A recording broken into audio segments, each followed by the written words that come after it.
सो hey guys, आज हम बात करने वाले हैं 2020 में आई एक supernatural horror slasher sci-fi comedy movie पर। जी हाँ गाइस, ये एक ऐसी मूवी है जिसमें कुल 9 शॉर्ट हॉरर स्टोरीज है। जी हाँ गाइस, ये मूवी है ना कोई वेब सीरीज, जिसमें 9 कहानियां हैं, जिनमें से 2-3 मेरी पर्सनल फेवरेट है। इस मूवी की IMDb रेटिंग है 4.6 आउट ऑफ 10, जो कि कम तो है, बट मुझे इस मूवी की कंसेप्ट काफी पसंद आई और इसमें कुछ कहानियां ऐसी हैं जिसमें हमें कुछ सीखने भी मिलता है। तो आज हम इन 9 कहानियों में से पहले 4 स्टोरीज को डिटेल में जानेंगे और इन चारों कहानियों में काफी कुछ हमें देखने एंड सीखने मिलेगा। आई वंडर कि इस मूवी की रेटिंग कम क्यों हो गई, जबकि इस मूवी में बताई गई 9 कहानियां काफी अच्छी है। सो आप लोग इस वीडियो को एंजॉय करना।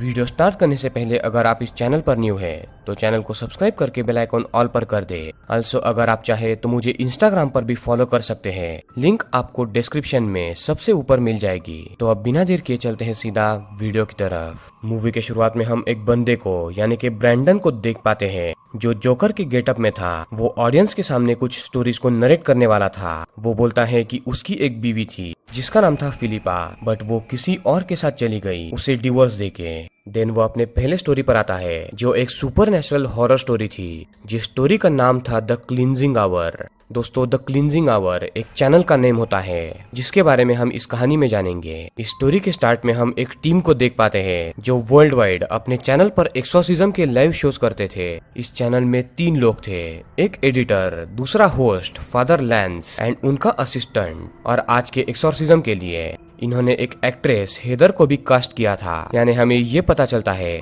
कि ये अपने चैनल पर फेक एक्सोर्सिज्म करवा के लोगों को बेवकूफ बनाते थे। आज इस लड़की के यानी कि हेदर के शरीर में शैतान घुसने की उसे एक्टिंग करनी थी एंड फादर लैंस उसे निकालने की एक्टिंग करने वाला था। ऑल्सो एडिटर सारे डायलॉग एंड कब क्या करना है ये इन्हें माइक्रोफोन के जरिए बता रहा था। लाइव जाने के लिए इनके पास 5 मिनट थे और ऑल ओवर द वर्ल्ड कई सारे लोग इस स्ट्रीम का वेट कर रहे थे। शो लाइव होता है, फादर इंट्रो देके एक्सोर्सिज्म स्टार्ट करता है एंड हेदर का नाम इन्होंने इस एक्सोर्सिज्म के लिए सबरीना रखा था। एक्टिंग स्टार्ट होती है, फादर लैंस मंत्र बोल रहा था, बट अचानक से एक असली डीमन हेदर और सबरीना को पोजेस कर लेता है। वो भयानक लैंग्वेज में बड़बड़ाने लगती है। पहले तो फादर एंड एडिटर को ये एक्टिंग लग रही थी, बट सून उन्हें ये रियलाइज होता है कि एक डीमन ने सच में इसे पोजेस कर लिया है।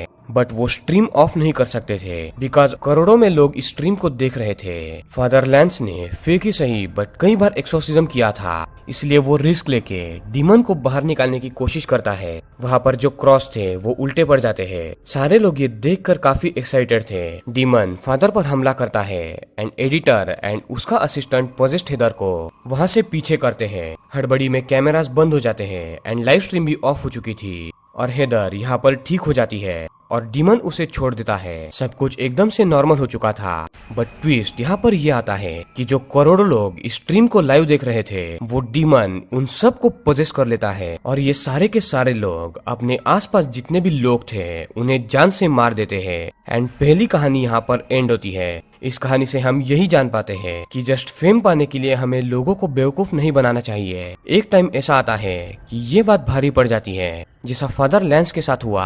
आज तक वो फेक एक्सोर्सिज्म करता था, बट आज अचानक से लाइव स्ट्रीम में असली डीमन आ गया, जिसने करोड़ों लोगों को इस स्ट्रीम के जरिए पोजेस कर लिया और कई लोगों की जान ले ली। सो हमें हमेशा रियल रहना चाहिए। और गाइज, इसी कंसेप्ट पर एक पूरी मूवी बेस्ड है। उस मूवी का नाम मुझे अनफॉर्चुनेटली याद नहीं आ रहा। सो अगर आपको उस मूवी का नाम याद है तो आप मुझे कमेंट करके जरूर बताना। अब सेकंड कहानी के लिए हम होस्ट ब्रैंडन को एक अलग गेटअप में देख पाते हैं, जो फेक एक्सोर्सिज्म को लेके होस्टिंग कर रहा था। एंड सेकंड कहानी यहाँ पर स्टार्ट होती है। इस कहानी का नाम है ड्रज्ड। कहानी के स्टार्ट में हम एक बंदे को देख पाते हैं जो अपने वर्कशॉप में काम कर रहा था। वो एक मास्क बनाता है। अब ये एक किलर था, बट ये कौन था इसकी जानकारी हमें नहीं दी जाती सिवाय इसके नाम के। इसका नाम था ड्रज्ड। फिर दूसरी तरफ हम वुड्स में एक घर को देख पाते हैं जिसमें एक लड़की अकेली थी। वो पढ़ाई कर रही थी तो उसे उसके बॉयफ्रेंड का कॉल आता है। उसका बॉयफ्रेंड उसे बोलता है कि वो कुछ ही देर में उसके घर पर पहुंच जाएगा। फोन रखकर ये लड़की खाना खाने लगती है, बट तभी घर का मेन डोर अपने आप खुलता है। ये लड़की डर के मारे बाहर जाती है तो बाहर उसी का बॉयफ्रेंड था जो उसके साथ मजाक कर रहा था। वो दोनों अंदर ही जाने वाले थे कि किलर पहले इस लड़के को जान से मार देता है, वो भी अपने हाथ में स्पेशल मेड कस्टम गन से। और ये गन काफी खतरनाक लग रही थी। देन वो घर में इस लड़की का पीछा करता है। वो लड़की उससे छुप कर बाहर जा रही थी। किलर अपने कस्टम मेड हथियार से उस पे डार्ट से गोलियां बरसाता है, जिसके चलते ये लड़की घायल हो जाती है। एंड एट द एंड वो उसे भी गन से मार देता है, जो एक भयानक मौत थी। इसमें हमें कुछ सीखने वगैरह नहीं मिलता, बट ये kind of typical slasher story थी। बट इसमें जो कस्टम मेड हथियार था वो हमें कुछ अलग दिखाया गया है। अब स्टोरी नंबर 3 पर आते हैं, जिस स्टोरी का नाम है ए फादर्स डे। ये कहानी ज़ॉम्बी पर बेस्ड है और इसमें हमें पिता एंड बेटी का बॉन्ड दिखाया गया है। स्टोरी के स्टार्ट में हम एक लड़की को देख पाते हैं जो इन्फेक्ट हो चुकी थी। ज़ॉम्बी एपोक्लिप्स पूरे शहर में फैल चुका था। कुछ ज़ॉम्बीज मिलके एक लाश को खा रहे थे। ये लड़की वहाँ पर उस समूह में जाके इस लाश को खाने की कोशिश करती है तो बाकी ज़ॉम्बीज उसे खाने नहीं देते। तभी एक ज़ॉम्बी उस लड़की को पहचान लेता है कि वो उसकी बेटी है और वो खाने का पीस उसे ला कर देता है। अब गाइस स्टार्ट में तो मुझे लगा था कि ये ज़ॉम्बी इस लड़की की तरफ अट्रैक्ट हुआ होगा, यानी कि उसे पसंद करने लगा होगा। बट विकिपीडिया एंड कुछ साइट्स पर चेक करने से एंड स्टोरी टाइटल से ये क्लियर होता है कि ये बंदा इस लड़की का पिता था। देन वो अपने बेटी को शहर में लेके घूमता है और ये दोनों जहाँ पर भी जाते हैं साथ जाते हैं। But at the end zombie hunters का एक बंदा पहले पिता को एंड देन बेटी पर गोली चलाता है। दोनों भी घायल होकर अगेन खड़े होते हैं और पिता एक ज़ॉम्बी होकर भी अपने बेटी को बचाने के लिए गोली खाने के लिए आगे बढ़ता है और अपने बेटी को अपने पीछे खड़ा रखता है। एंड स्टोरी यहाँ पर एंड होती है। अब गाइज ये एक इमोशनल स्टोरी थी जिसमें हमें ज़ॉम्बी की कंसेप्ट भी दिखाई गई है और इसमें हमें पिता एंड बेटी के रिश्ते का बॉन्ड दिखाया गया है कि कैसे चाहे जो भी सिचुएशन आ जाए, चाहे वो ज़ॉम्बी एपोक्लिप्स क्यों ना हो, बट पिता अपने बच्चों को कुछ भी नहीं होने देता। सो गाइस देख रहे हो, पहले 3 कहानियों में हमने 3 अलग अलग कंसेप्ट देख ली। फर्स्ट कंसेप्ट थी सुपरनेचुरल हॉरर पर, जिसमें एक असली डीमन हेदर को पजेस कर लेता है। दूसरी एक स्लैशर थी जिसमें ये मास्क्ड मैन किलर एक कस्टम मेड गन से एक लड़की को एंड उसके बॉयफ्रेंड को मार देता है जिनका घर वुड्स में था। तीसरी कंसेप्ट थी ज़ॉम्बी बेस्ड पर, जिसमें हमें इमोशनल टच दिखाया गया है। अब होस्ट ब्रैंडन ज़ॉम्बी गेटअप में हमें 4th कहानी सुनाता है, जिस कहानी का नाम था रिप। ये कहानी है एक कपल की जिसमें जो आदमी था वो किसी बीमारी के चलते कुछ टाइम में ही मरने वाला था। तो उसकी वाइफ ने ये खबर अपने रिश्तेदारों को बता दी थी और 2 दिन में वो मरते ही सभी फ्यूनरल पर आने वाले थे। इस बंदे की वाइफ उसे कुछ कपड़े सिलेक्ट करवा देती है, उसे शेव करने बोलती है ताकि मरने के बाद वो कॉफिन में अच्छा लगे। बट ये बंदा मरते वक्त भी फ्री नहीं था, वो जैसे है वैसे ही मरना चाहता था। बट उसकी वाइफ उसे शेव करवाती है और सारी चीजें सेट करवाती है कि वो कौन से कपड़े पहनेगा। 1-2 दिन में ये बंदा मारा जाता है। लोग फ्यूनरल पर आते हैं। ये बंदा बेड पर पड़ा हुआ था। जैसे ही सारे लोग ताबूत लेने के लिए बाहर जाते हैं, अचानक से ये बंदा जिंदा हो जाता है। बट उसकी जो वाइफ उसके सामने बैठी हुई थी वो बेवकूफी की तरह खुश होने के बजाय ये बोलती है कि अगर तुम जिंदा होके बाहर गए तो उनकी इज्जत चली जाएगी, सब उन पर हंसेंगे। और वो अपनी माँ को भी ये बोल देती है। तो दोनों औरतें इस बेचारे को अगेन मरने के लिए बोलती है ताकि उनका प्रेस्टीज खत्म ना हो और उसे मरने के लिए फोर्स करती है। ये बंदा दबाव में आकर अपनी सांस रोकता है पर वो नहीं मरता।